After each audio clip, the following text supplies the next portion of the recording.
संजय सिंह जी चौहान, सभी का मैं सभी पंचायती अधिकारियों का सभी को विदित है कि कोरोना काल चल रहा है और 22 तारीख को जनता कर्फ्यू 23 तारीख को मार्च से कोरोना लॉकडाउन लागू हुआ था। उसके बाद से सब उद्योग धंधे वगैरह ये सब बंद रहे थे क्योंकि ठेका श्रमिकों का रोजगार अभी तक छीना हुआ है, मतलब अभी तक कहीं नहीं निकली। इंसेक्ट केमिकल या ग्रेसिंग हो हम ठेकेदार श्रमिक संघ की तरफ से लगातार हमने माननीय शेखावत जी से इस विषय पर चर्चा करी कि नागदा नगर का ठेका मजदूर और खास करके ग्रेसिंग का बाकी उद्योगों में थोड़ा कम है, लेकिन क्षेत्र में भी कि ऐसा हताहत नहीं हुआ कि किसी को उन लोगों ने बेरोजगार किया हो। केमिकल में थोड़ा कुछ सुनने में आया है और शायद वो वापस से वो लोग भी चालू करने के लिए तैयार हुए। नहीं तो बिना जो अपने अरुणी वाली वो गुलकांड था उसमें भी ऐसा अभी तक नहीं सुना, लेकिन फोकट की हवाबाजी दे रहे हैं। एक चीज सुनोगे आप, तुरम का अपने आप को तुरम का नेता मानते हैं नागदा के वो लोग बोलते हैं कि भाई जब कांग्रेस की सरकार रहती है तब तो बोलते हैं कि बीएमएस को आंदोलन करना चाहिए क्योंकि बीएमएस विपक्षी दल है, और बीजेपी की सरकार रहती है तब वही बोलते हैं कि बीएमएस को आंदोलन करना चाहिए। रुपए 80-80 हजार रुपए लिए होंगे, आपको अच्छी तरह से मालूम होगा कहाँ क्या हुआ था। परंतु फिर भी क्या होता है कि अपन लोग बहकावे में आ जाते हैं। मैं तो यहाँ तक हो कि आगेवान बने हुए हैं वो लोगों के हिसाब के कागज लेके घूम रहे हैं। मैं आपको प्रूफ बता सकता हूँ, जो खुद ठेके में काम करते हैं और ठेका श्रमिकों के मसीहा बताते हैं अपने आप को, और उन्हीं ठेका श्रमिकों का हिसाब किताब करवाने के लिए उनको उनकी नौकरी खत्म करना की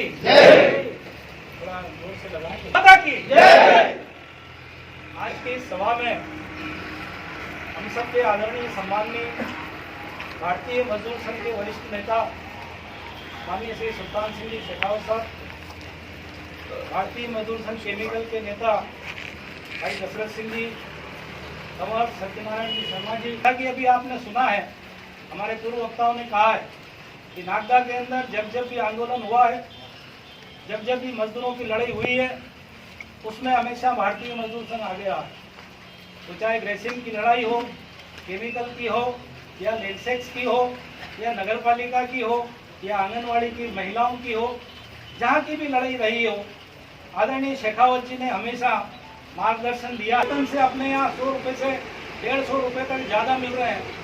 एक भी श्रमिक का ईएसआई और पीएफ का पैसा कोई ठेकेदार खा नहीं सकता है, ऐसी व्यवस्था नागदा में है कि वहाँ पर किसी का पीएफ जमा नहीं हो रहा है, किसी का ईएसआई जमा नहीं हो रहा है, किसी को 8% बोनस दिया जा रहा है, और कहीं कहीं पर तो ठेकेदार बोनस भी नहीं दे रहा है।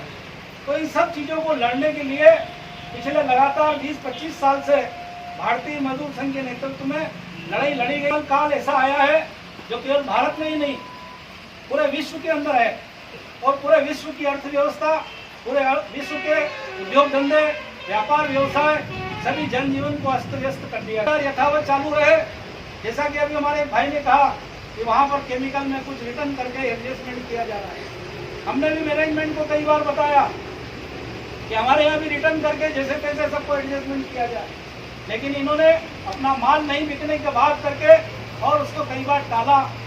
देश के प्रधानमंत्री के द्वारा एक स्कीम निकाली गई इस परिस्थिति को ध्यान में रख करके। उस स्कीम के तहत ऐसे श्रमिक जिनको काम नहीं मिल रहा है, जिनके उद्योग बंद हो गए हैं, उन श्रमिकों को 3 माह का आधा वेतन, मतलब लगभग 45 दिन का पैसा ईएसआई के माध्यम से दिया जाएगा, ऐसा उन्होंने निकाला है। उसमें कुछ शर्तें रखी गई है कि लगभग 2 वर्षों से वो श्रमिक ईएसआई का सदस्य हो, उसने पिछले वर्ष में 71 दिन काम किया हो, और अभी लगातार उसको रोजगार नहीं मिल रहा हो। सम्माननीय दोस्त सिंह जी, नागदा नगर के सभी ज्येष्ठ श्रेष्ठ हमारे कार्यकर्ता बंधुओं, उपस्थित साथियों और मीडिया के बंधुओं, 23-24 मार्च के बाद लगातार संपूर्ण देश, प्रदेश नहीं विश्व स्तर के ऊपर कोरोना के कारण संकट है। ये हम सब जानते हैं कि कोरोना के कारण देश में और विश्व स्तर के ऊपर संकट आया है। और इस संकट से निपटने के लिए स्थान स्थान पर अपने अपने ढंग से जो जहां जिस प्रकार रहता है, जो जहां जिस प्रकार काम करता है। जब भारी संकट था, लगभग 2.5-3 माह तक सबको अपने अपने घरों में रख दिया गया। उसके बाद धीरे धीरे कुछ खुलना शुरू हुआ और खुलने के बाद लगातार जिस प्रकार आप देख रहे, पूरे विश्व के स्तर पर, पूरे देश के स्तर पर इस विषय में अलग अलग प्रकार की कई प्रकार की बातें। आज भी ये कहा जा रहा कि कोरोना आज भी लगातार बढ़ रहा है, पिछली तुलना में और ज्यादा बढ़ रहा है। अब ये अपने आप में हम जितना अपने आप का बचाव कर सकते हैं, उस बचाव को करते हुए, क्योंकि पेट में खाने के लिए चाहिए, बाल बच्चों को पालने के लिए व्यवस्था चाहिए, इसलिए काम भी करना पड़ेगा, अपना अपना व्यवसाय भी करना पड़ेगा। केवल इस आधार पर काम नहीं चलेगा कि कोरोना है तो घर में बैठ जाओ। तो सरकार ने भी विचार किया और विचार करने के बाद अनलॉक की 1, 2, 3, 4 प्रकार की प्रक्रियाएं आई। धीरे धीरे पूरा देश खुलने की ओर जा रहा। आज भी कई प्रकार की परिस्थितियां ऐसी है, स्कूल कॉलेज आज भी बंद है और भी बहुत सारी चीजें आज भी बंद है। रेलवे और बसेस भी आज भी पूरी तरह चालू नहीं हो रहे। मैं आपके सामने जो बात रखना चाहता हूं, बहुत कुछ कहने के लिए है, पर मूल समस्या जो आप लोग सुनने के लिए आए हो, क्योंकि आपको अपने मतलब की बात जब तक नहीं कहेंगे, जब तक बोले भाषण से क्या मिलना है, आपको भाषण थोड़ी पेट भरेगा, वो मतलब की बात बताओ। बहुत सारे लोग 5 बजे छूट के आए होंगे, बहुत सारे 3 बजे छूट के आए होंगे, सबकी अपनी अपनी घर गृहस्थी की समस्या भी है। लगातार 22-23 मार्च के बाद जो परिस्थितियां निर्मित हुई, उसमें समय समय पर शासन को, प्रशासन को हमने लगातार अवगत कराया। हमने लगातार लोगों की सुविधाओं को भी ध्यान रखते हुए जो व्यवस्थाएं लोगों के सहयोग से उपलब्ध करा सकते थे, वो सब भी लगातार किया। शासन से लड़कर, मैनेजमेंट से लड़कर वेतन जब तक दिला सकते थे वो वेतन भी दिलाया। बहुत सारे लोग अभी इसमें से ऐसे बैठे निकलेंगे, साहब हमको 23 का माल नहीं मिला, हमको 24 का नहीं मिला। जिसको 22, 23, 24 का वेतन नहीं मिला, इस बैठक के बाद समाप्त होने के बाद अपना नाम लिखवा देंगे, क्योंकि जिन्होंने नाम लिखाया था अधिकांश लोगों को मिल गया, जिनको नहीं मिला उसकी बात करके ये ग्रेसियम और केमिकल में कोई समस्या होगी तो उसको निपटारा कर देंगे। मैं जो आपको मूल बात बताने जा रहा, हमने अभी गत दिनों यहाँ के डिस्ट्रिक्ट कलेक्टर से बात की। डिस्ट्रिक्ट कलेक्टर से ये बात की कि क्या आप ये बता सकते हैं कि कारखाना कितना प्रतिशत अब चलेगा। मेरी बात को गंभीरता से सुनिए, कितना प्रतिशत कारखाना चलेगा ये आप बता सकते हैं। डिस्ट्रिक्ट कलेक्टर का कहना था कि कारखाना अगर 100% चले और लॉकडाउन के नियमों का पालन हो, डिस्टेंस बना हुआ हो, तो हमें कोई आपत्ति नहीं है, 100% कारखाना चला सकता है प्रबंधक। अब ये विषय तो खत्म हो गया कि 50% से ज़्यादा हम चला नहीं सकते। शासन का 50% का हमको ऑर्डर है, वो ऑर्डर तो कलेक्टर ने अपने आप में कह करके इस बात को समाप्त कर दिया। अगर कोई प्रबंधक चाहे तो 100% भी आज कारखाने को चला सकता है। अब रही समस्या दूसरी कि इस 2.5-3-4 महीने के अंदर मार्केट की पोजीशन, देश की, प्रदेश की स्थिति, उसके कारण से कारखाने आज चाहे ग्रेसिम का हो, केमिकल का हो या दूसरे जितने भी कारखाने हैं, वो सरकार के लॉकडाउन के कारण बंद नहीं है। वो उनकी अपनी परेशानी, मार्केट में माल नहीं बना पाना, नहीं बेच पाना, ये मैनेजमेंट का काम है, ये हमारा काम नहीं है। माल को बनाना हमारा काम है, बेचने का काम मैनेजमेंट का है। अब मैनेजमेंट अपनी व्यवस्थाओं को सुधारे, व्यवस्थाओं को बनाए। अगर कल 50 रुपये किलो या 100 रुपये किलो बेच रहा था, आज 90 रुपये किलो बेच रहा है, तो उसमें कोई घाटा नहीं हो जाता है। प्रॉफिट 10 रुपये कम हो सकता है, प्रॉफिट 5 रुपये कम हो सकता है। तो इसका मतलब ये नहीं है कि लगातार घाटा ही घाटा हो रहा है। हम आज इस बैठक के माध्यम से, मीडिया के माध्यम से मैनेजमेंट को स्पष्ट शब्दों में कहना चाहते हैं कि कलेक्टर ने जिस प्रकार का दिशा निर्देश दिया कि आप 100% कारखाना चला सकते हैं, कई बार ऐसी स्थिति आती है कि मुनाफा नहीं होने के बाद भी लोगों को रोजगार देने के लिए कारखाने को चलाना पड़ता है, और कई बार पहले भी चले हैं, और कारखाने बराबर चलना चाहिए।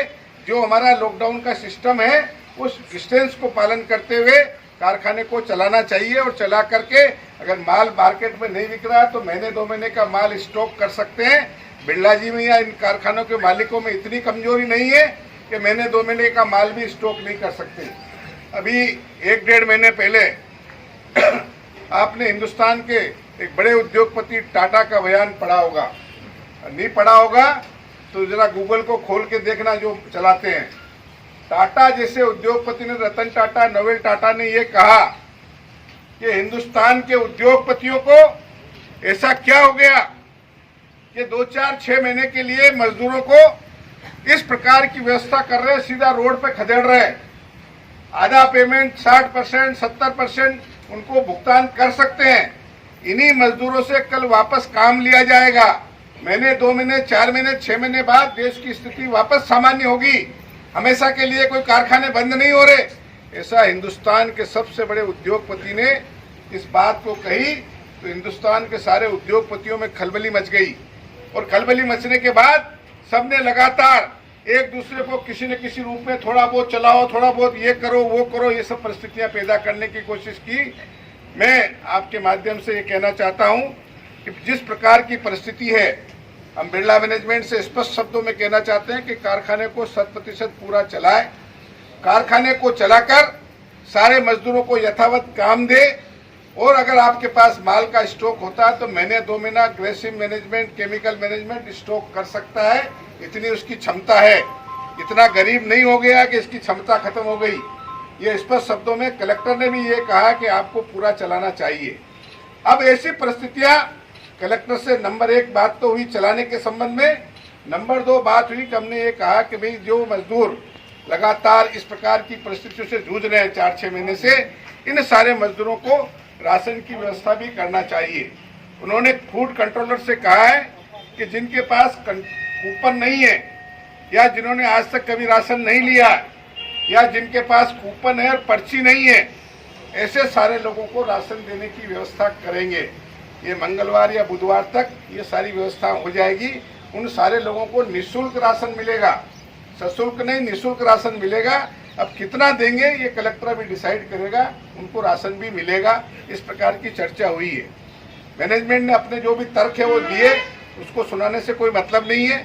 हमारे मतलब की बात इतनी है कि हमारा कल भी पक्ष ये था, आज भी यही पक्ष है, कल भी यही पक्ष रहेगा कि 100% कारखाने को चलाओ, सारे लोगों को रोजगार पर रखो। ये स्पष्ट शब्दों में हमने उस दिन भी कहा था, कल भी कहा। कल हमारे सांसद आए थे, उस दिन भी सांसद साथ में थे, उनके सामने कल भी हमने यही बात कही कि आप कलेक्टर कमिश्नर से कहिए कि फिर से एक बार बैठक बुलाए, और बैठक बुला करके मैनेजमेंट से कहे कि पूरे कारखाने को चलाइए। उन्होंने कल आश्वस्त किया है कि 1-2 दिन के अंदर बात करके हम पुनः कमिश्नर लेवल के ऊपर बैठक करेंगे। हमने लेबर कमिश्नर से बात की, हमने लेबर सेक्रेटरी से बात की, हमने लेबर मिनिस्टर से बात की। क्योंकि बात जब इस सरकार के लेवल पे होती है तो पूरे प्रदेश के स्तर पे बात होती है। पूरे प्रदेश के स्तर के ऊपर इस बात को बहुत गंभीरता से लिया। इसी बीच में भारत की सरकार ने श्रम संगठनों के निवेदन के ऊपर भारत की सरकार ने ये कहा कि हमारा ESI कॉर्पोरेशन जो है, कर्मचारी राज्य बीमा निगम जो है, उस कर्मचारी राज्य बीमा निगम की आर्थिक स्थिति ठीक है। उसकी आर्थिक स्थिति को ध्यान में रखते हुए उसमें से कुछ पैसा निकाल करके मजदूरों को देना चाहिए। ये जब दिल्ली के लेवल पर बातचीत हुई, उस बातचीत में काफी प्रयास करने के बाद भारत की सरकार ने अटल बीमित कल्याण योजना, एक स्कीम है भारत की सरकार की। ये आपको अगर ध्यान हो तो हमने भारत कामर्स में टेक्सटाइल वर्कर रिलीफ फंड जो दिलाया था, ये वही स्कीम है कि कोई भी कारखाना कहीं पर भी अगर मालिक बंद करके भाग जाता है और मालिक वापस लौटता ही नहीं है, ऐसे कारखाने के मजदूरों को कम से कम 6 महीने का वेतन उनको पुनर्वास के लिए ये अटल बीमित योजना के तहत मिलेगा। इसी प्रकार अभी इस कोरोना के पीरियड में सारे नियमों को शिथिल करते हुए, आपको नियमों की कॉपी चाहिए तो वो भी कॉपी भी हम दे देंगे। सारे नियमों को शिथिल करते हुए ये कहा गया है कि बीमित व्यक्ति जिसका 2 वर्ष का बीमा हो, 19 में 78 दिन उसने काम किया हो, ऐसे व्यक्ति को 1 माह बंद की तारीख से 1 माह के बाद में, जैसे 23-24 तारीख को मार्च को बंद हुआ, तो उसके अप्रैल के 1 माह के बाद में या बीच में किसी ने काम भी किया हो, तो केवल इसमें 90 दिन का टाइम डालना है। 90 दिन आप पूर्ण रूप से बेरोजगार रहे, ऐसा टाइम डाल करके 90 दिन का आप टाइम डालेंगे तो उसको 45 दिन का पैसा का भुगतान कर्मचारी राज्य बीमा निगम करेगा।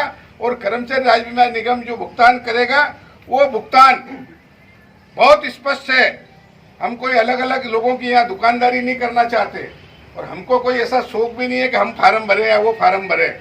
हमने ये आग्रह किया है ईएसआई कॉरपोरेशन को।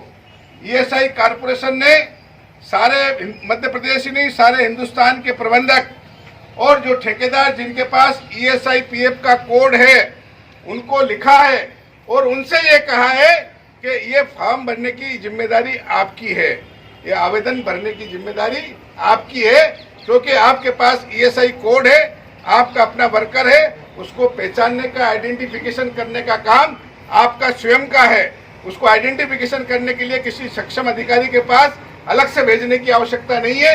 इसलिए सारे ठेकेदार कंपनी स्वयं इस फॉर्म को भरेगी और फॉर्म भरने में केवल ऑनलाइन फॉर्म भरा जाएगा। उसमें आपके बैंक खाता अकाउंट नंबर और आधार कार्ड, ये सही नंबर आपको पता है, ये 2 चीज आपके पास में उस वक्त होना चाहिए, आपका आधार कार्ड और आपका बैंक अकाउंट नंबर। अभी पिछले 1.5 महीने से लगातार हमने सारे ठेकेदारों को सबको लिखवाया था कि ये आप अपने अपने लेवल पर कंप्लीट कर दीजिए। अभी लाइन लग रही, लोग भाग रहे हैं 50-50, 100-100 रुपए दे करके, पता नहीं क्या पानी गिर रहा है। अरे भैया, ईएसआई का जब कोड में खोलूंगा तब जाके आवेदन जाएगा। आप हिंदुस्तान में कहीं भी चले जाइए, यहाँ का कोड में जब खोलूंगा तब आपका आवेदन उसमें जाएगा। अगर वो 50 रुपये या 100 रुपये लेने वाला अगर ये बोल दे कि आपके कोड में जा रहा है, तो आप जो कहो मैं लिख दूंगा, वो केवल आपके आधार कार्ड को और आपकी बैंक की डायरी को उससे लिंक कर रहा है, इससे ज्यादा कुछ नहीं कर रहा। और उसके बाद भी भाग रहे हैं लोग वहां पर। मैंने पहले भी कहा था, आज फिर कह रहा हूँ, ईएसआई के डायरेक्टर से अभी बात हुई आने से पहले, उसने ये कहा कि हम पूरी कोशिश करेंगे, क्योंकि पूरे देश का मामला है, हम पूरी कोशिश करेंगे कि मंगलवार को पूरा कोड ओपन हो जाए और मंगलवार से सारे प्रबंधक, सारे ठेकेदार जो भी है वो अपने अपने लोगों को बुला करके उनका जहाँ भी ऑफिस है, जिन ठेकेदारों का जहाँ ऑफिस है, और जिसका कोई ठेकेदार मना करता है या कोई इंडस्ट्री मना करती है, वो अगर आप हमको बताएंगे हम उसकी कार्रवाई करेंगे। जैसे मैंने आपसे कहा कि डायरेक्टर ने ये कहा है कि मंगलवार के दिन हम उसको खोलेंगे, तो मंगलवार से आवेदन जो है वो भरना शुरू होंगे। और सब मोहताज है खाने के, उनसे पैसा लेने का क्या मतलब होता है। इसलिए आप लोगों से ये निवेदन है कि ठीक प्रकार से मेरी बात को समझें। जिनका 2 साल का किया हो, ऐसे सारे लोग अपना आवेदन कर सकते हैं। आवेदन करने के लिए उनको 30 दिन का गैप रखना पड़ेगा, अर्थात भुगतान सीधा आपके अकाउंट, वो किसी की कोई अलग से कोई रिकमेंड करने की या किसी को बोलने की जरूरत नहीं है। आधार कार्ड आपके पास में है, बैंक खाता अगर नहीं है तो खुलवा लीजिए, बैंक की डायरी आप खुलवा लीजिए। ये सारा कंप्लीट करके मंगलवार से इस अभियान को हम प्रारंभ करेंगे। नौकरी पूर्वक यथावत रहे, इसके लिए अगले आंदोलन की तैयारी जो हमने तय की है वो अगले इतवार को, ये इतवार नहीं, इससे अगले इतवार को हम आपको बताएंगे। तो चाहे कोई भी लड़े, हमारा उनको समर्थन है और हम ये जो कार्रवाई आपको बता रहे हैं, ये कार्रवाई 1 सप्ताह चलाएंगे। 15 तारीख के पहले 17 सितंबर विश्वकर्मा जयंती होती है, उससे पहले कारखाने को चालू करके बताएंगे, पूरी ताकत लगा देंगे। हम आपको किसी प्रकार का कोई झूठा आश्वासन नहीं देना चाहते, हम केवल इतना कहना चाहते हैं कि सही दिशा में सही समय पर अपनी शक्ति का सदुपयोग करो। भगवान ने आपको शक्ति दी है, ताकत दी है, सोचने के लिए दिमाग दिया, उसका सही समय पर सही सदुपयोग करो। इसलिए आप लोगों से निवेदन ये, अगला सप्ताह पूरा सब आपस में मिलजुल करके भाईचारा, जो आया नहीं आया, जो जानता नहीं जानता, उन सारे लोगों को लेकर के अपने अपने ठेकेदारों के पास जाकर के इस प्रकार का कोई दिक्कत हो, कोई परेशानी हो, कोई ठेकेदार मना करता हो, तो आप इनको बताइए, हमको बताइए कि वो ठेकेदार हमारा ये नहीं कर रहा है, हम उस ठेकेदार को, कि शासन का आदेश है, शासन के आदेश के अनुसार उनको सबको करना पड़ेगा। जो ठेकेदार या जो कंपनी अगर इसमें किसी प्रकार की मनमानी या गड़बड़ करेगी उसके खिलाफ हम कार्रवाई करा देंगे। हिंदुस्तान के 50 लाख लोगों के लिए है, हिंदुस्तान का ऐसा कोई कस्बा, ऐसा कोई शहर नहीं है, इसमें आप लोग खाली कारखाने में काम करने वाले लोग सीमित नहीं है। जिसका ईएसआई कटता है, ईएसआई कटता है स्कूल में काम करने वालों का, ईएसआई कटता है बड़े बड़े मॉल में काम करने वालों का, बड़े बड़े होटल में काम करने वालों का, ईएसआई कटता है अस्पताल में काम करने वालों का। जिनका ईएसआई कटता है उन सबको इसका लाभ मिलेगा। जो ठेके में जो लोग काम करते हैं उन सबका भी ईएसआई कटता है। इसलिए जिसका ईएसआई कटता है, चाहे वो नागदा का हो, खाचरोद का हो, तराना का हो, घटिया का हो, हमारे जिले में कहीं का भी हो, सबको इसका लाभ मिलेगा। पर्याप्त होगा। जय हिंद, जय भारत।